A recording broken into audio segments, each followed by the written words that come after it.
અને આગળ વાત કરીએ તો પાટણમાં યોજાયેલા એક કાર્યક્રમમાં ઉદ્યોગપતિ કરસન પટેલે પાટીદાર અનામત આંદોલન પર નિવેદન આપ્યું હતું।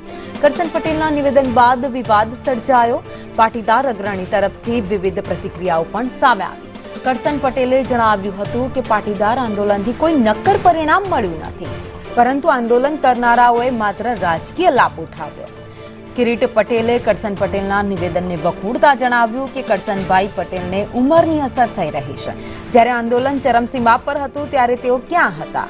શહીદોના પરિવારના સભ્યને નિરમામાં નોકરી કેમ ના આપી? તો અલ્પેશ કથિરિયાએ જણાવ્યું કે તેમના કહેવાથી કોઈ ફરક પડતો નથી। આ સિવાય વરુણ પટેલે પણ કરસન પટેલ પર કટાક્ષ કરતા કહ્યું કે કરસનભાઈ મોટા ભાગે ઉદ્યોગોમાં વ્યસ્ત હોય છે અને તેઓ જાણતા નથી કે આંદોલનથી સંપ ફાયદા થાય છે। હવે આપણે ત્યાં અનામત આંદોલન થયું, ખ્યાલ હોય તો પાટીદારો જ કરનારા હતા। એમાં શું મળ્યું? કશું નહીં। આપણા યુવાનો શહીદ થયા અને જેમને આંદોલન કર્યું હતું એમને એમનો રાજકીય રોટલો શેકી ખાધો। એટલું જ નહીં, પાટીદારની છોકરી અને એ બી લેવા પાટીદારની છોકરી સીએમ તરીકે હતી, એને જવું પડ્યું। તો ખરેખર આ આંદોલન અનામતનું હતું કે કોઈને કાઢવાનું હતું?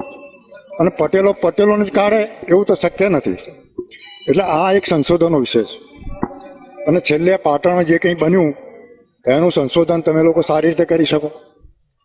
ઘણી વખત શું થાય છે, રિપોર્ટરો અડધા રિપોર્ટ આપતા હોય છે।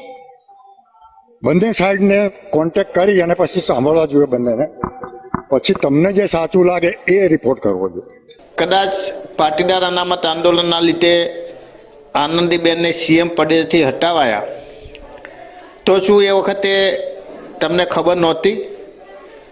જો તમારામાં પાટીદારની વાત કરવાની ટેવડ હોય અથવા પાટીદારની વાત અત્યારે તમે 10 વર્ષ પછી જે કરી રહ્યા છો એ તમે એવું કહો છો કે હું કોઈનાથી ડરતો નથી અને સાચી વાત કહેવાની સરદાર પટેલે વાત કરી કે સાચી વાત કહેવાની હિંમત રાખો, તો તમારે એ વખતે બોલવું હતું। બીજી બાબત કે પાટીદાર અનામત આંદોલનથી શું મળ્યું પાટીદાર સમાજને, એ સમગ્ર પાટીદાર સમાજ સારી રીતે જાણે છે। પાટીદાર સમાજ છે અન્ય જે બિન અનામત સમાજના સમાજો હતા એને આયોગ મળ્યું, એને 10% ઈબીસી અનામત મળી અને એના કરતાં પણ પાટીદાર સમાજના યુવાનોને નેતૃત્વ મળ્યું। પાટીદાર સમાજના યુવાનોને અન્યાય સામે લડવાની તાકાત મળી અને પાટીદાર સમાજના ઘણા બધા લોકો આંદોલનથી રાજકારણની અંદર આવે ને ધારાસભ્ય પણ બને।